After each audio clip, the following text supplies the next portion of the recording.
Man,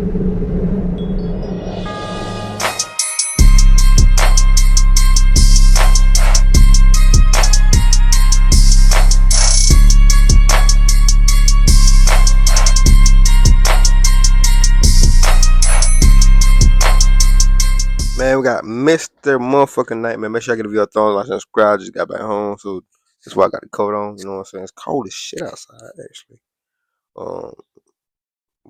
Make sure y'all go check my previous videos I dropped, plus the second channel. You know what I'm saying? I dropped the video over there too. Make sure y'all go check that out also. We're finna get into this reaction.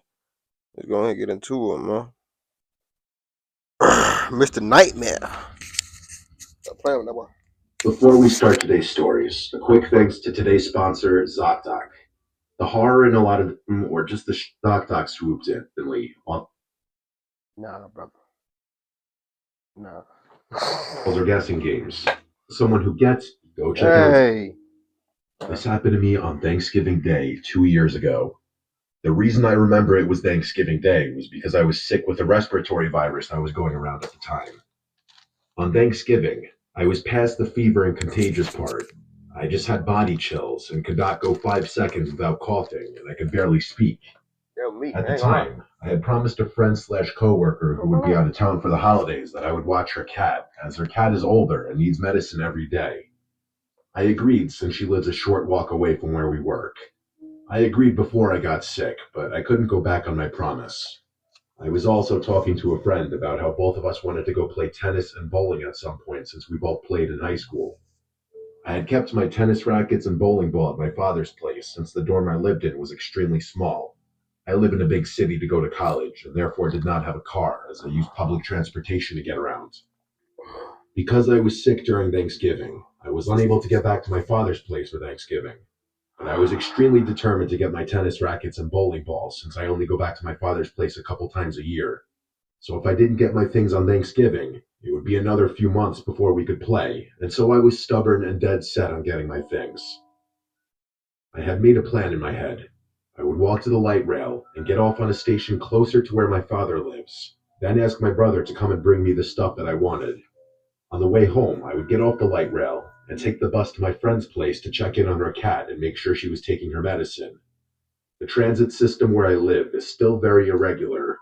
As I was waiting for the bus to come and take me to my friend's place on Apple Maps, my phone would keep saying that the bus was 1 minute away just for it to not show up.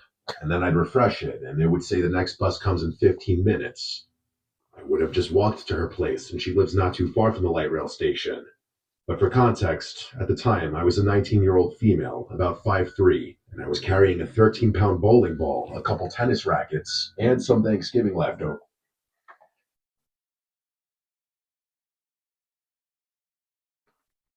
Along with being sick. I had been waiting for over 30 minutes for the bus to come, and since it was about 9 p.m. on Thanksgiving,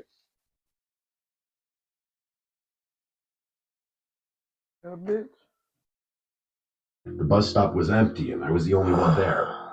As I was waiting, a car pulled up with a group of men who looked like they were in their early to mid-20s. They were speaking another language and laughing. Oh, brother. I assumed they were just friends dropping someone off at the station. After a few minutes, one of the men got out and the car drove off. The station was pretty big, and I stood a little away from the actual bus stop since I was coughing a lot and didn't want to be near anyone. Despite that, the man walked over and sat on the bench directly next to me.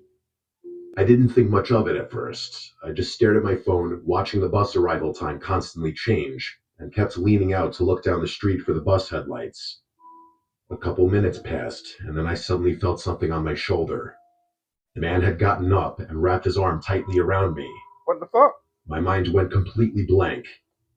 I was so confused and startled that I just froze up. Huh? After a moment, he mumbled something, like asking if I was okay. I quietly said that I was fine and just waiting for the bus. A couple minutes later, he let go and sat back down. Red flags were going off, but I kept trying to rationalize it. Maybe he heard me coughing and thought I didn't feel well, or maybe he saw me leaning out to look for the bus and thought something was wrong. I knew those excuses were stupid, but I was trying to keep myself calm. People might be wondering why I didn't run or yell, but this man was well over 6 feet tall and easily twice my weight. He was also wearing one of those bandana-style face coverings. It was odd, but this was near the end of COVID, so some people still wore them. And we were completely alone at the bus stop. I didn't want to provoke him. A few minutes later, he got up again and I ain't gonna lie, it sound like you wanna die. put his arm around me a second time, God sometimes damn, even man. stroking my back. Luckily, I was wearing a thick puffer jacket. I saw my bus approaching and just stayed still, thinking everything would be over I would have been, bro. Oh, this is a once I female. got Hold on. on. This is a female. When the bus got close, Ain't I too much. slipped out of his grip and quietly said something like, "My bus is here." He said something in response that made it clear he planned to follow me onto the bus. I know I should have told the driver, but I could barely talk without coughing, and nothing like this has ever happened to me before. So I was panicking. When I got on the bus, I stood up on purpose. Because of his size, I knew he'd have to sit, and if I sat first, he would sit next to me. Once he wasn't looming over me, I messaged a friend and tried to figure out what to do. I considered calling the police, but knew he would hear me, and I didn't Duh. know if he had a weapon. While I was stuck under his grip earlier, I was already planning what to do if he followed me. I knew I couldn't go to my friend's place. I also couldn't shake the thought that the group of men who dropped him off might be involved in something with him.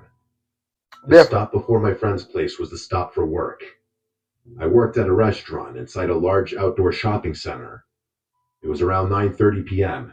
Even though all the stores closed at 9, I knew the entire center had security and cameras everywhere.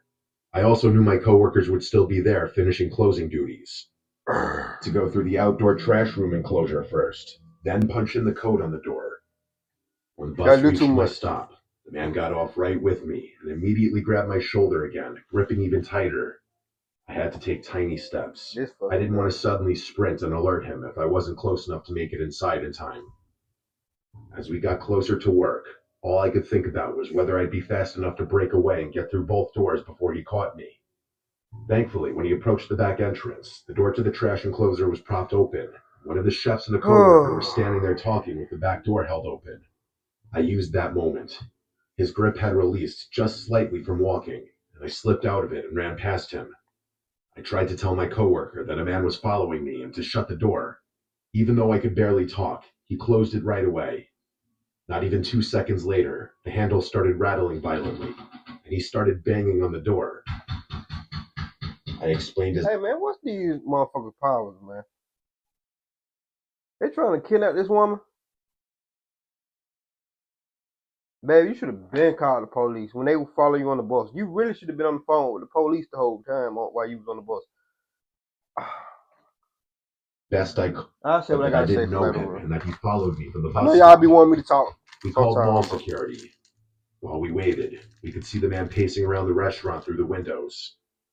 After a couple of minutes, he walked into the ice cream shop directly across from us. Bro, Security arrived and asked me a few questions. get his ass out of The the way. coworker who had been at the Get that door nigga ended out up of there. driving me to my friend's place so I could check on her cat, and then she drove me home. A few days later, my manager told me that mall security wanted to know if I wanted to press charges. I said I wasn't sure yet, and that I mostly wanted to know the man's name, what he Huh? claimed he was doing there. But my manager never followed up, and I never heard anything again. To this day, I have no idea what that man wanted, though I definitely have my suspicions. I honestly forgot about the whole thing until recently, when my same friend asked me again if I could watch her cat for Thanksgiving. That's what brought all of this back. What? What the fuck? No. Shooting apples. Gotta be. You know what fix that? Let me put my fucking blunt down. I was wrong. This gotta be one of the most dumbest stories I had ever heard, right? First, you said you weren't even that far away from your friend anyway house, so you could have really just walked there. You already sick. What the fuck you walking to your friend house is gonna help? You already standing out here in the cold already. You might well just walk down there. Two, two, right? Two, right? You see the man pull up, you still don't go nowhere. The man put his hand around you. You don't say nothing. You don't do nothing to defend yourself. You don't do nothing. You don't do nothing, regardless of her being out there by herself or the man being tall. She still could have like get your, you know what I'm saying, stood up for yourself. Get your hand off me or such and such, and then to call the police because really that's harassment right there. He already put his hands around you without your consent. You on the bus with a bus driver and them. Why did you not call the police instead of calling your friend? You had enough guts and glory to call your friend, but you didn't have enough guts and glory to call the motherfucking police when you needed them the most. Then when they act, December 2 years ago, when I drove up into the mountains to visit an old friend I had not seen in a long time. His fictional name for the story is Scott, and my real name is Jeremy. We had been friends thank since middle God it's on school. 2 videos. After graduation, Oh, we he finna moved rant out like to a a small motherfucker. mountain This town shit. with his family. Hopefully this one ain't Over the dumb. years, we slowly drifted apart. I stayed in New York City for work, and he stayed up in the mountains.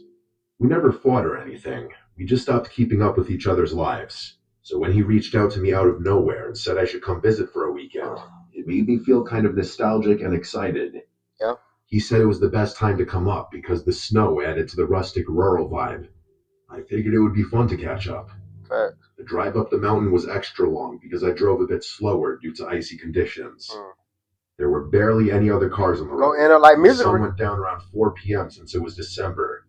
By the time I reached the area where he was living, it was already pitch black. Oh no. He lived in one of those older wooden houses on the side of the mountain. There were only a few scattered houses nearby, all spaced out far from each other. He lives in a good area for skiing. If only I could ski. When I pulled into his driveway and he came outside to greet me, the first thing I noticed was that something about him felt off, or just different. I hadn't seen him in years, so I figured maybe I just forgot what he looked like and acted like. But the way he talked was different, slower than he used to talk, and he kept pausing between sentences like he forgot what he was saying. He helped carry my bag inside, and the inside of the house was warm but pretty empty. Not much furniture except for a couch, a table, a couple chairs, and some antique-looking wall decor. He told me I could sleep on the couch for the weekend since it folded into a pull-out bed. I told him that was fine. The house had a long, dark hallway across from the couch that led to a bathroom and 2 empty guest rooms, which he explained were empty because this used to be his grandparents' house and they recently passed away. He told me he lived alone here now. The hallway had no light at the end, and the doors were all open, so from the couch, all I could see was this pitch-black rectangle stretching into the back of the house. For some reason, it made me uncomfortable, even though there was nothing obviously scary about it. That first night, we talked a little bit about old times, but it felt strange. His general demeanor and mannerisms were more socially awkward now, but I chalked it up to the fact that living alone in the mountains for years could make anyone a bit weird. Yeah. He barely made eye contact, and I did feel like he kept looking in the direction of the hallway. When it was time to sleep, he went upstairs to his bedroom, and I got the couch set up. I left a light near the hallway on because the dark made me nervous. I felt stupid about it, but the hallway really bothered me. I fell asleep, but Man, you a grown ass man telling us in the motherfucking dark scare you. Nigga, I sleep in the dark. I tell my girl, bro, hey, close the door. Close the door, bro. I don't wanna see the motherfucking hallway. I like to sleep in the dark, bro. I like to sleep all the way in the dark. TV off, nothing on. Not no fucking wax lamp, nothing on in here. Nothing. around 2 in the morning, I woke up to a thumping sound from upstairs. I quickly realized they were fast footsteps running across the floor above me. It sounded like someone sprinting from one end of the room to the other, then stopping and then sprinting again. The footsteps went on for about 20 seconds before just stopping completely.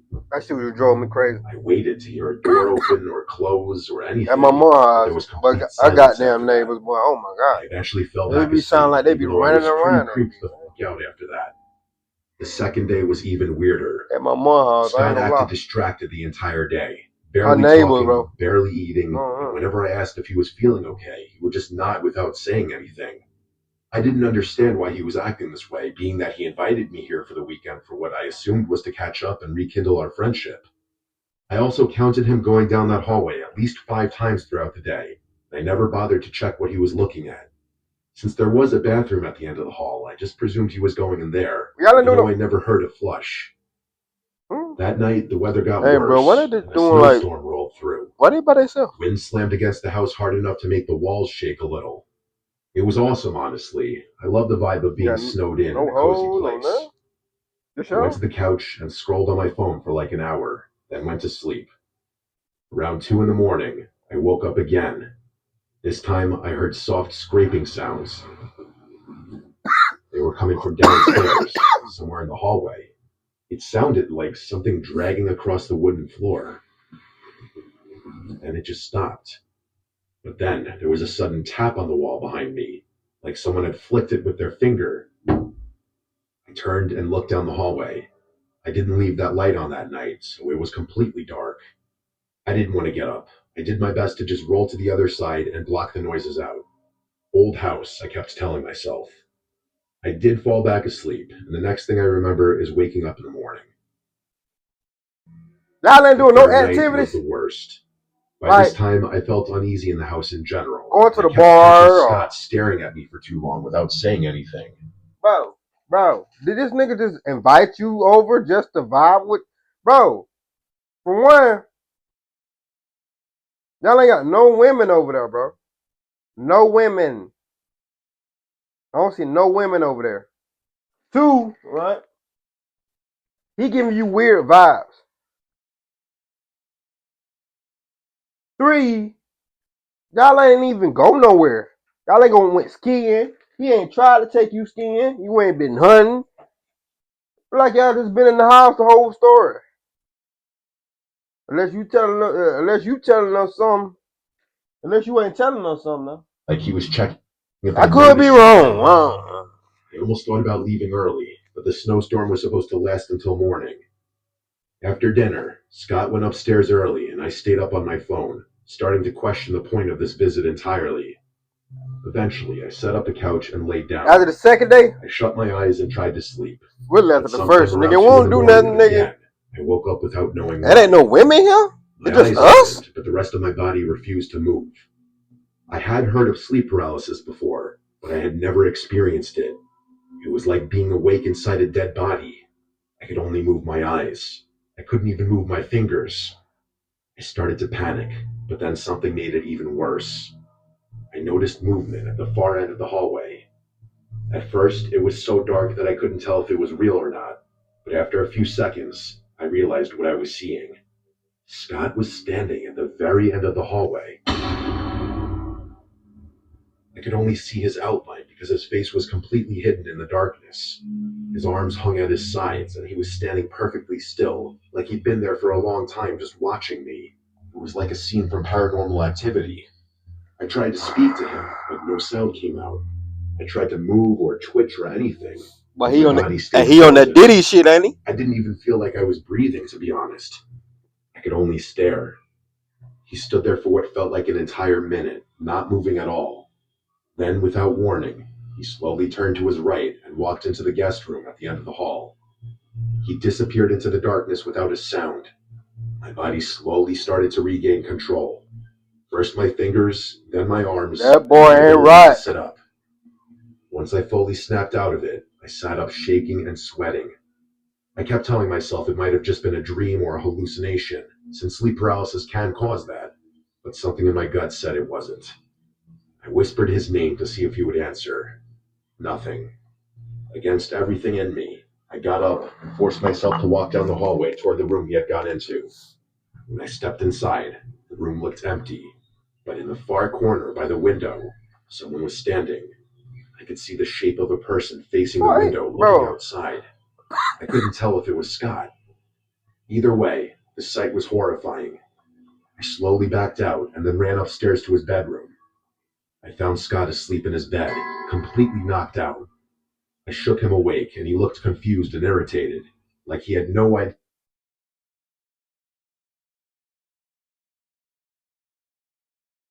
Scott, who the fuck this is, bro? What the I fuck? was waking him up. Yo! When I tried to tell him what I saw, he refused to go downstairs. I begged him to believe me that someone else was in the house. He would not even look toward the stairs. Hey, bro, do this nigga got Bubba from Texas Chainsaw Massacre down there? That's what I'm getting at. He didn't say anything, but his expression Is changed Bubba down there? Scared me even more. Just let me know. He looked like he already knew what I had seen. Oh, no. I then asked him firmly, Scott, "Who is that downstairs?" And he just looked at me and shrugged his shoulders. At that point, I decided I was done. I didn't care about the snow or the time. I ran downstairs and grabbed my bag to pack my stuff. I kept glancing toward the hallway, half expecting to see that person standing there again. Genuinely, I just wanted to teleport out of that house immediately. When I got outside, the cold air almost relieved me. I brushed snow off my car and got inside as fast as possible. As I backed out of the driveway, I made the mistake of looking up at the house one last time. In that window of the room at the end of the hallway, I saw a silhouette.